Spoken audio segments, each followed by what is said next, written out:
namtichi islaamaa miti isin islaamumaaf ta'e isi walleeqit duraatti oguu bira dheeytu walqunnamtii saalaa si wajji gaggeessa malee jeen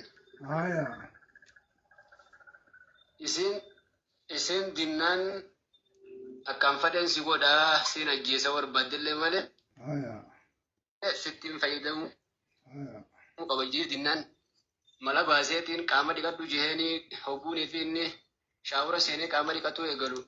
Kannaawweetiin si kan nuti ama jeenii ijjata nama fooxaan akkatti qabee hidhee wanta irraa mure akkamii hukumiin isidha akkamtuutu nara jira.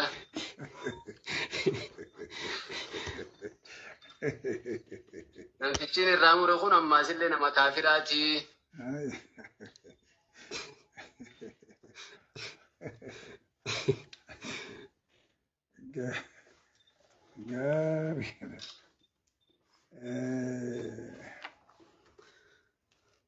Gari kafira keessa harbiidha mudhiiroo qaani inshaallahu kafira keessa namagaa ummata muslimaa kana wajji jiru fakkaatti waa biyya keenyaa kana waa harbiitii miti waa qawlirratti bobba'anii miti asuma warru qawlolaa jiranii miti taabtaab godha kama biyya keenyaa kana gaariidha duuba maal taati wanni kun egaa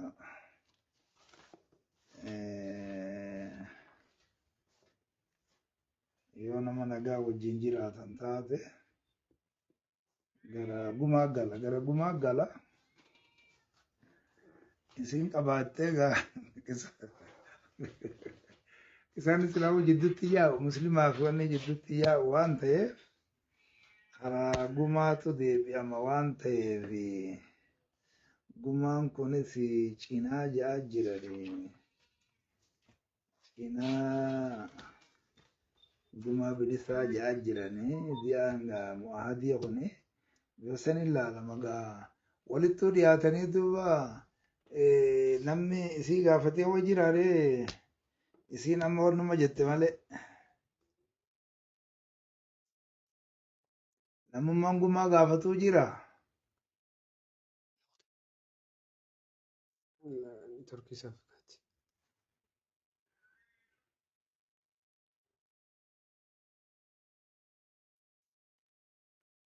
Maaliini? Haram gote.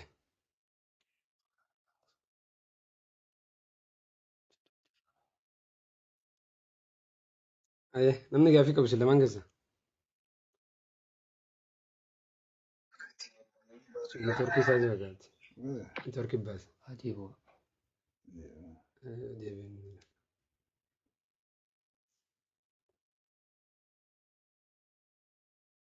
Gumaan haraamni qabaayee itti kamna. Gumaan haraamni qabaayee.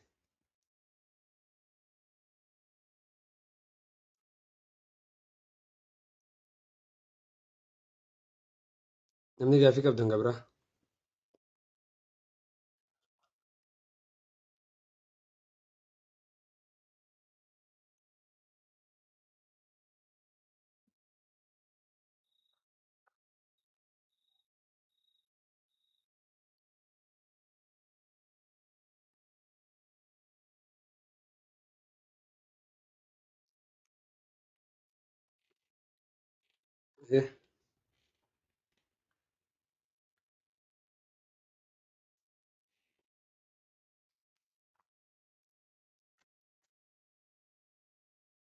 Warri gaafii qabdan lakkoofsa tokko tokkodha.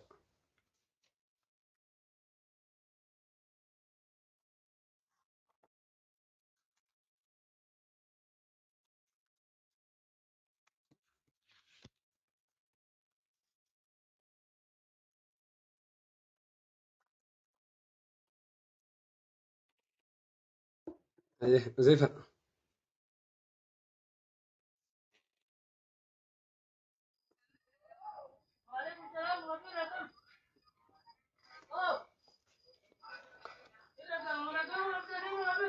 السلام عليكم ورحمة الله. السلام ورحمة الله وبركاته. شيخ كم نقا فيا كيسني؟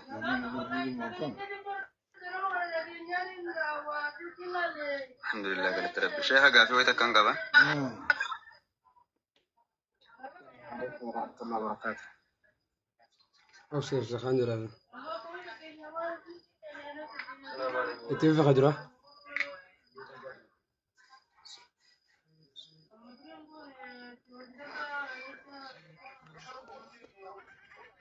زيفا.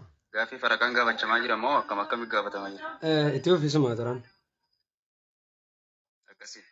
شيخ قافي انتي يكنيتي نمني مسلمات وكفون نما كريستانا نياتشوني دندهاي فكينيا فما نياني خون خاوجا يانا جرا خاوجا مانا قرتني جرا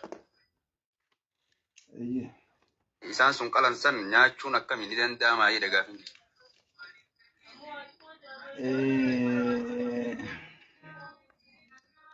maaltu jira amantaa keessatti bareechee kan jiru duuba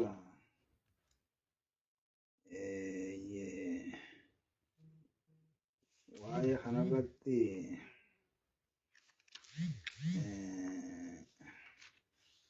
eenyu ta'uu qaba jenneeti waan wayii qalan hin ta'in laata waan ayyaana fa'aaf waan takka guddisuudhaaf qalan hin ta'in wantoota nyaata qalame tahee kan hin mallee maqaan isa tokkoo hogguu qalan kana wayii irratti dubbatanii maqaan kaaliqaa kan ta'in amma ullal ghayrillaahi bihii kana artanii kana kan ta'in eenyummaa kun muslimallee osoo tahee akkas taanan ammas jechuudha وما ذبح جيتشودا على النصب جاء وان تكاف جيتشودا وان تعزيم وان تقوتف أكما رسول عليه الصلاة والسلام لعن الله من ذبح لغير الله كذب لمولد النبي ولمولد عيسى كان جاء جيتشودا نواوين جيتشودا شريع ساق الست كان جاء خنافو إن يمانو خنا ننكارو جيتشودا يو نياتا فاق على سنته nyaatu maa qalatanii waan takkallee karratti dubbatiin nyaatuma bicha qalatanii waan takkallee yoo karratti dubbatiin ta'e namni cimaan amanticha qabu sun yooni fi nyaate rakkoon qabu jechuudha. maaliif eeguma muharramaata hurrimata alaykum meeytatu waddamu walama khinziiru ma'ullil ghayra allaahi oofi boodan وما زبي على النصب جئ إيجي بودن الله سبحانه وتعالى وانتقون يخانا الرابوق الكلية اليوم أحل لكم الطيبات وطعام الذين أوتوا الكتاب حل لكم طعام نقوني نيان اللين كيسا سينا زبائن نقون اللين كيسا سينا قنجو ابن عباس يجورا نموني شفتنو جاجرا kanaafuu sila nyaanni egaa marquma faa waa injeeraa faa wantoota kanaa faa ta'a jechuudha. Kunillee taheetuma zabaa'inillee keessa seena jaa jiranii bifa akkasiitiin amma irratti dubbatu maletti ni qaltimuun qaltuun kunis yeroo ammaa kana keessatti qoratu barbaachisaa ta'a. Wanta gartee homaa uhilal gayrillaahi fi homaa zubii alannu subirraa yoo qullaa kan ta'u taate akkamatti nyaataaf yoo kan qalan taate homaan qabu haruu ibahaadha wanta kun ibahaadha ibahaa kana nabi Muhammad takkaa nyaatee jira dhiiru mee maaltu jira waa namni jechuun habiraatis jira gaa'e nyaanni biraatis jira kan muslimni qalu jira jechuudha kanumaafu jechuudha namichi kun maaliif waan kanatti jallatuu barbaade kan jennu kana ibahaadha. Ibahaa kanarratti namni cimaan tokko yoo ka fayyadamu taate homaa rakkoon qabu. Hogguu qalansaa waarratti hin dubbatini. Hogguu qalansaan aaliyaa isaanii sanii waan isaanii sanii qaluu hin niyyatini. Sanii jecha hin tahini. Hogguu jennee bifa karaatiin rakkoon qabu yaada jedhamu kenna jechuudha. Kana. طعام الذين أوتوا الكتاب حل لكم وطعامكم حل لهم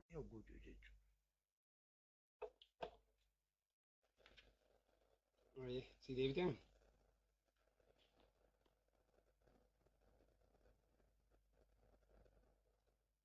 aye khaytaan ugaafii gaafadha.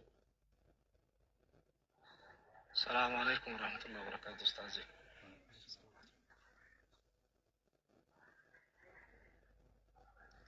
أنا اللي قافي تكو قبا سأقليك ينقم لقام قافينك يا واي بطان تلاويتي mucayyoo shamara takka naannoo keenya butaniitiin osuma isiin hin jaallatin osuma isiin fedhan qabaatin humnaan dirqisiisanii qe'eetti duulanii fudhatanii ergasii maatii warra mucaa fudhatee nama sheekaa imaamaa qabatee dhufee nikaanuu godha jedhee mucattiin biyyaa fedhii qabdii heerumuudhaa fi yoo isin fedhii qabaatte nikaa isiniin godha yoo isin fedhii hin qabaatin immoo nikaa isiniin godhu. Kana achitti ammoo dursaa osoo haqee keessa hin dhaqin mucattii fuudhaa haqee kiyyannaa deebisaa kaa'atii fedhasii gaafadhe nikaa isinii godhaa jedhee gaafate. Aganatti isheen imaamaa biyya isaanii sun ammootu mucattiin fedhii qabdii jaalatteertii jettee nikaa godhaa homaa rakkoo takkatti hin qabu jedha.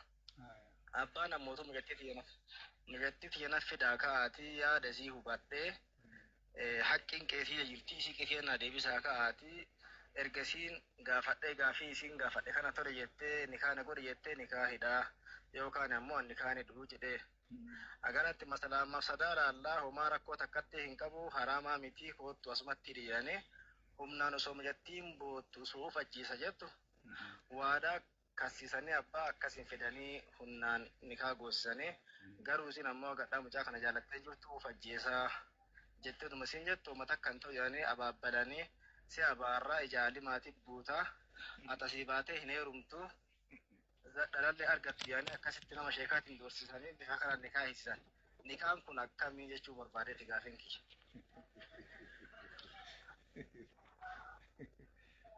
waan ajaa'ibaati inni sheeka taanan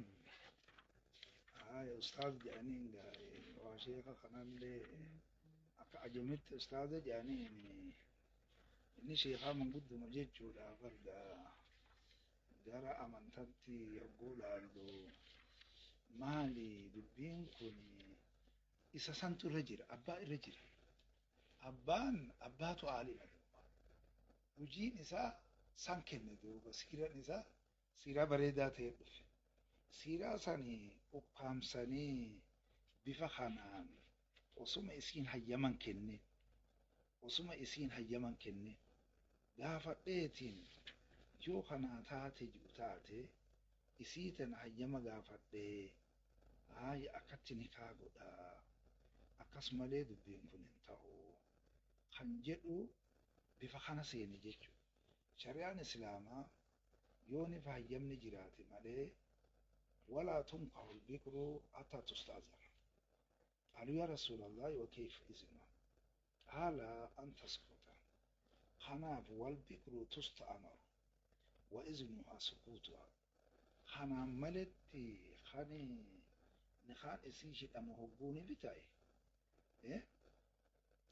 راكو لدوبا رسول عليه الصلاة والسلام توجي أجرا خنو ما فو مجيون تكاقاف توكو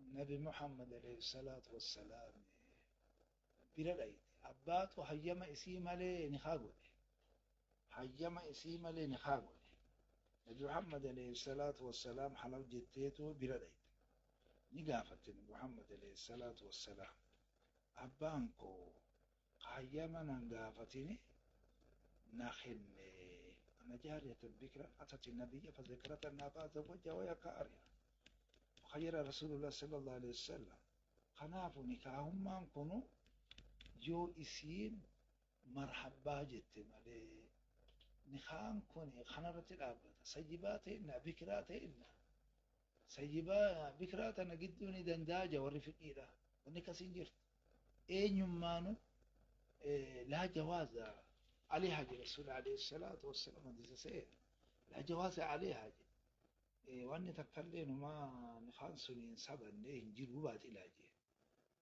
akkana jennaani maal jetteen isiin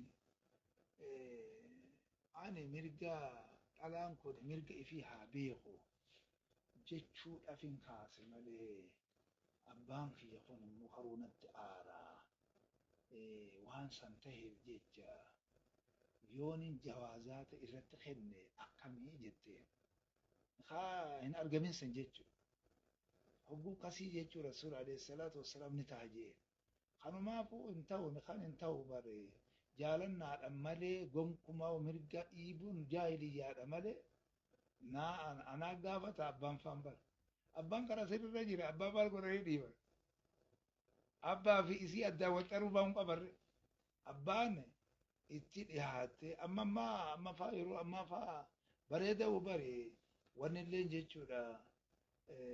Silkilleen ittisaalilleen jirallee yooni fi isaa wal bira finnu ta'anii mirga isii kennanii dirquudhaan maletti yoo gaafate abbaan gaafateetuma akkasii yoo jee malee amma isheen guddaan maal godhaa namarra laala waan akkanatti nama laala akka rasuulaa kana deemu akka rasuulaa kana deema amantaa jala deema waan ta'eef kanaafuu nikaan isii guutumattuu hin jiru ta'a jechuudha. Haalichi boodaanis dalagamee yoo jiraatu jiraatu zinaan dalagamee yaadu jedhamu jira jechuudha.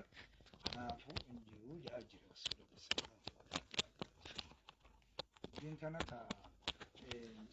Zoonii fi guutumattuu kan galtee ammaan kana waan kana gaan qabne yoo taate kan sabate hin jiru yoo isiin marhabbaa ka jettu taate duuba deebitee harootti yoo hidhan malee qaamsaa kanaan hin ta'u. لا جواز لحج الرسول عليه الصلاة والسلام.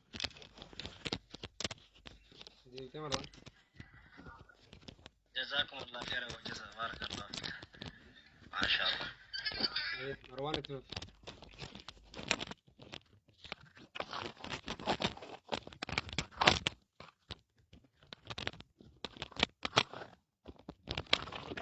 مسجل. السلام عليكم ورحمة الله وبركاته.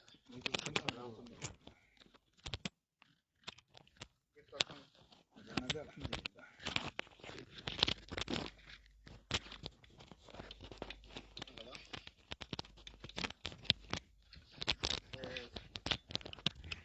Gaaffiin akkana jirti.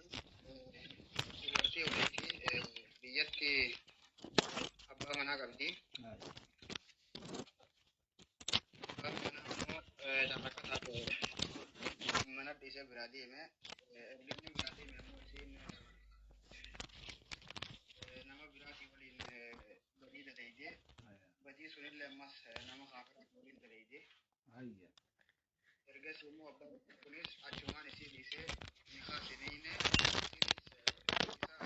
dhiisu arginaan yeroo isallee isa duuba galtee bakka kanatti maaltu jedhamee amma sanii sun irra jiramoo amma akkami garuu gurbaan sun achumaan dhiise abbaan dhiisee biraa biyyaa ba'ee jechuudha. Biraa duuba galtee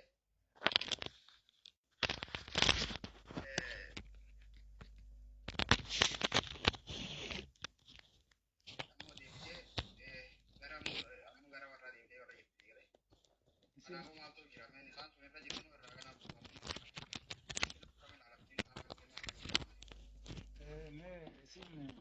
inni dhiise biraa deemee biyya biraa dhaqe.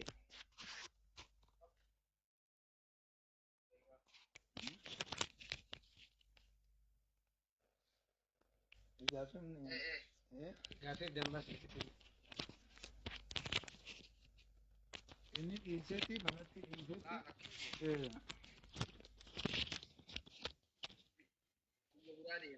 Biyya biraa deeme. Isiin ammoo ni haasaa qabdii namni kun masruufaa jira biyyatti. Biyyatti. Kana masruufuu.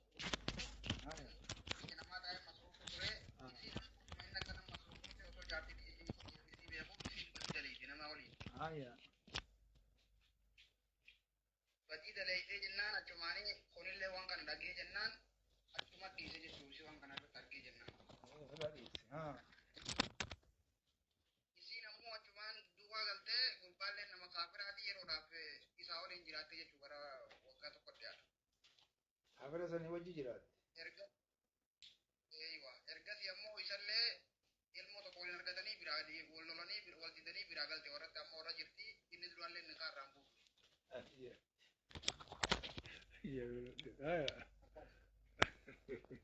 Kanarratti maaltu jira?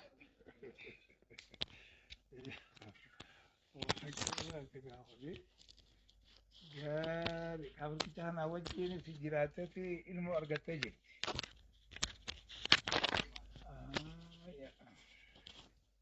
Amma duuba gaafaticha saniin wal dhabanii ganda jirti. Akkasuma falli maalii kan jiru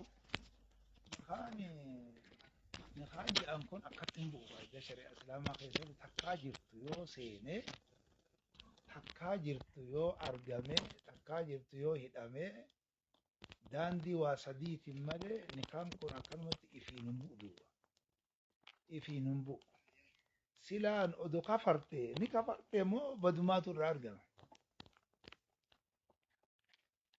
Badiin irraa egaa argame booda duuba galtee akkana fakkaatutti aga irra turte san waan sila islaama irraa eegamu kana waan itti irraatti fakkaatan kan argite. Moo amantumaa gallakkifte moo maali salaata illee dhiiftu hujillee yoo kalaqqabtu taate maal fakkaata aqiidan isin maal fakkaata nima kafarte yoo kaja'amu taate haala biraatii taha yoo lakkiin kafarre akkuma taatu wallaalteetuma isuma sanii wajjiin inni kunillee darbinaan isa sanii wajjiin baduma sanirratti jiraatte muslimummaa qabdi immoo ni qabdi kan jedhamu kanaafi lakkiin qabdu mucayyoon akkas taanaan achi boodan ilmaa gammasumaa galtee kan jiru kanarratti dubbiin tun addaan bahuu qabdi gaa. Bakka sanatti gaa fakkeenyaaf namni tokko gaafa islaama ta'e salaamni irraa mul'ata isa salaatu argita. Duraan illee nama sabrii qabu nama imaana qabu nama quraan illee baratee beeku.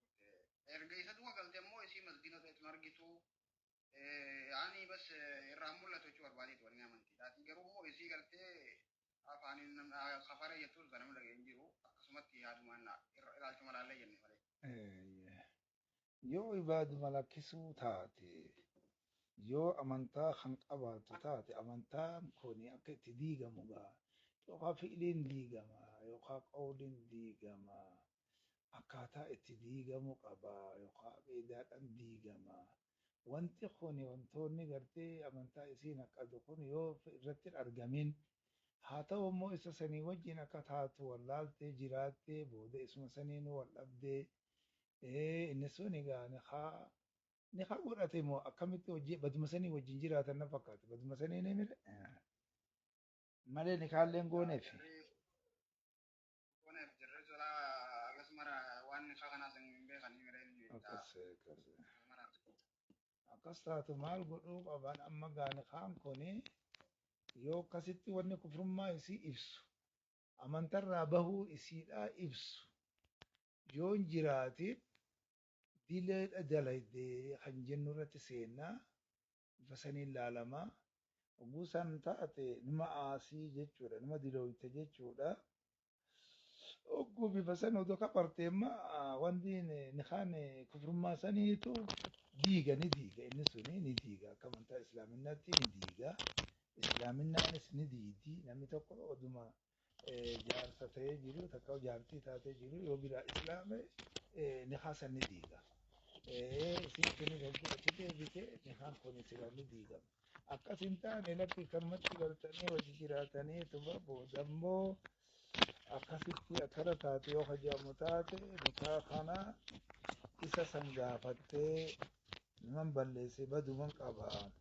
Kanaafuu nikaa mee na hiiki jettee irra barbaaddee yoo inni ni hiiku lakki waan kanatti seenu hukkuma duraatu jechuudha. Ani naan taane sanumaafuun si dhiisee akkuma feete taata malee kan ijoollee yoo kataatu taate gara raddiitti deebi'anii raddii jechuun kun fastii jechuudha. Baaba raddii galanii gara fastii galtee irraa galtee bala gootee achi booda amantaa isiidhaa bareechitee toobaa isiidhaa sirreeffattee achi boodangaa bifa saniin achi boodangaa fayyadamuu dandeessi malee xiqqoo rakkoon kun kana agarsiisa waan kufrummaan isii ifan ta'iniif.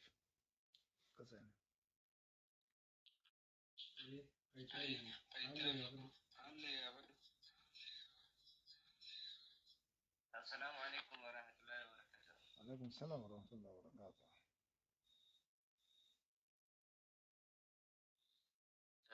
Gaaffiin qabu amma misaalaaf jinaazaan takka asii kaatee gara biyyaa kanaa galte gaafa nifiifi galtu nama naannoo kana yeroo jirru irratti jinaazaan tun salaatuun irra waajiba moo akkam sheekaa waajibaa miti yaada jiru.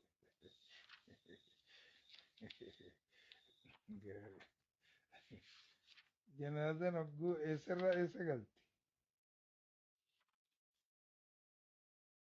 Amma masgiidi toora kanaa dhufte ganti kun warri naannoo kana yeroo kun irra salaatuu waajiba moo akkamii sila. Akkas jechuudha. Akkasirraa gaafatan jechuudha. Gaarii inshaallah. Maal taha inni janaazichaa janaazaa kana salaatuun kawajabu nama muslima ta'e guutuudha. Nama muslima ta'e guutuudha. Nama muslima ta'e guutuu irratti dirqama ta'a jechuudha. Mee amma fakkiidhaaf gaafa najaashiidha. Nabi Muhammad alayhi salaatu wassalaam naannoo biyya Habashaa keessatti muslimni jiraatu dhabullee ni mala. Lakkii mootii tokko eega takka fi islaama'ee namni tokko jiraatullee ni jechuudha ni mala. Amma maaltu jira oguu jenne Nabi Muhammad alayhi salaatu wassalaam kan Habashaa jiru gartani. Habashaa jiru kana biyya Madiinaa keessatti irra salaati jechuudha. Kanaafuu maal jedha Muhammad alayhi salaatu wassalaam obboleessa keessantu akkasitti du'ee jira. Kanumaafuu musallatti bahee isaanii saffii godhee isaaniin salaati jechuudha. Sallu alaa akhiikum jedhan. Kanaafuu waan ta'eef bifa kanatti ilaalama. Guutumatti maaltu jira guu jennee salaanni dirqama nama muslima ta'e guutumatti dirqama. Haa ta'u immoo gareen tokko yoo irra salaate garuma tokko haa ta'u.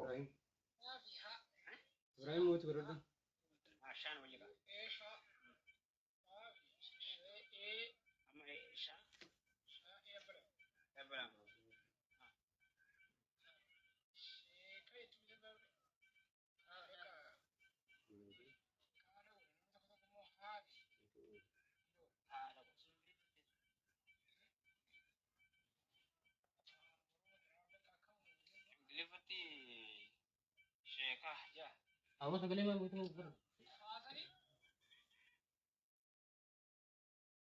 Ayo, isa. May lagaan jiru.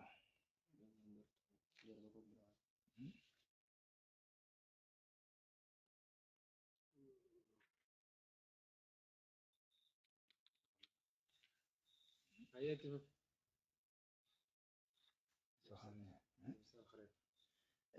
Akkasitti salaanni ni dhageessaa?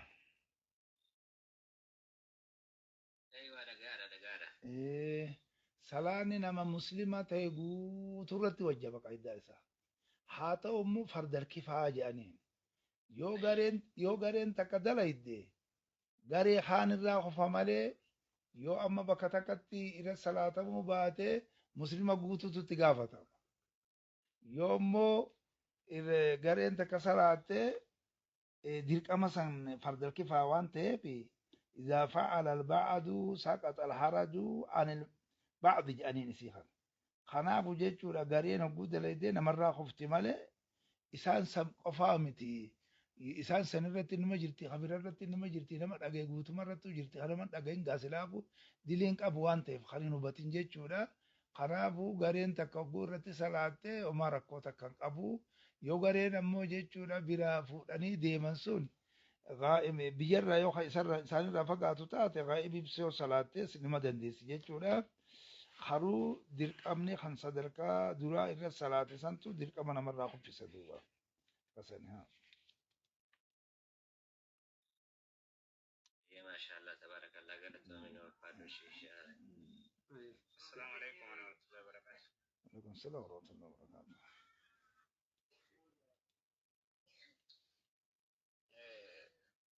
Soomana isinii namaa qabu soomana keessa yookaan yeruma kan sunnaa ta'ullee yoo ni fi bishaan namarraa bahe yookaan abbaan fi irraa baase yookaan ifuma irraa bahu ta'e hukumiin isaa qaqqabimee gaariidha gaariidha maal taha ifiyyoo bahe rakkoon qabu ifiyyoo bahe rakkoon qabu yoo abbaan ifirraa baase hoo yookaan harka fa'aan yookaan wantootuma yaalii ittiin godhamu fa'aan bifa kasii yogguu dalagu ta'e maal jedha man lam yada qawla zuuri wal amala bihi wal jahala falaysa lillahi haajatun fi an yada ta'ama wa sharaba hogguu sani minda dhabaa ta'a qaayida wanti soomana balleessu wantoota 8 jennee jirra gaa soomana wanni godhu wantoota 8 sanirraa waan isa kana balleessu sanirraa inni saa'imeen kun niyyatee jechuudha irraa fagaatuudha kan jiru. Inni kun jechuudha dilirraa fagaanne waan ta'eef ni dilaawe. Namichi ni dilaawe. Wanti kun shari'aan islaamaa irraa dhorge jechuudha. Ilaalaa azwaajukum wammaa malakat iimaanukum ja'a kanumaafu jechuudha rakkoodha raawwate. Rakkoon kun immoo yoo yaalii godhee yaalii biraatiin kan birraa baasu ta'e xiqqoo rakkoollee fide jaare. Rakkoon isuma kanarratti fuuldurallee rakkoo fide. Soomana kanatti mindaa dhabaa godha. Soomana wanni balleessu inni hin balleessine waan ta'eef man lam yada qawla zuuri wal amala bihi kaji'u kana wal jahala falaysa lillahi haajaa fi an yada ta'ama wa sharaaba waan ji'uuf jecha mindaa dhabaa godha. Iddoo rakkoodha ni dilaawaa bifa saniin jechuudha rakkoolee mataa ifirratti walaa tulquu bi'eeddii kumalatti halukaa ja'a gara biraatis akka harkisu ta'us ni dubbatanii gara warri fayyaa keenya baaba xibbii qabna gaa'ee warri buufata fayyaatis jechuudha rakkoo qaama isaa kanarratti fuulduraaf akka fidu ta'ullee waan tokkoon kan jiru yoo ta'e inni kun gartee waaqa qabuun osoo hin ta'in waa wanni godhuun osoo hin ta'in haasa'uun osoo hin ta'in yoo kan ta'u taate suni wanti rakkoo fidu hin jiru nima dhiqataa wanti soomana irratti rakkoon fidu galata isa irratti rakkoon fidu soomana illee balleessu gaafa kana ammoo mindaatu dhabamaa jedhaa jira mindaadha maleeti soomanni kun waan akkanaatu argama.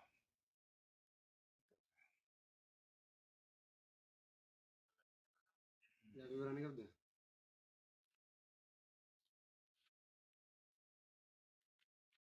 qadaan hin jiru jechuudhaan. Qadaan hin jiru. Qadaan oduu badee jira laa. Wantoota 8 soomanni isin soomana ta'u jennee lafa kaayanna isiin sun yoo takkaan isiidhaa keessaa argamte ogguu san bada. Ogguu bade san zaata isaatu bada ogguu san. Waa akka fasalli fanna qalamtu sallee jennu san fasum. Maal jedhu fasum yoo bamakaana rasuul alayhi salaatu wassalaam ogguu wanni kanaa dhufte booda qadaatu irratti jira. Bifa sanii qadaa jira. Akkasii inni kun qadaan qabu jechuudha.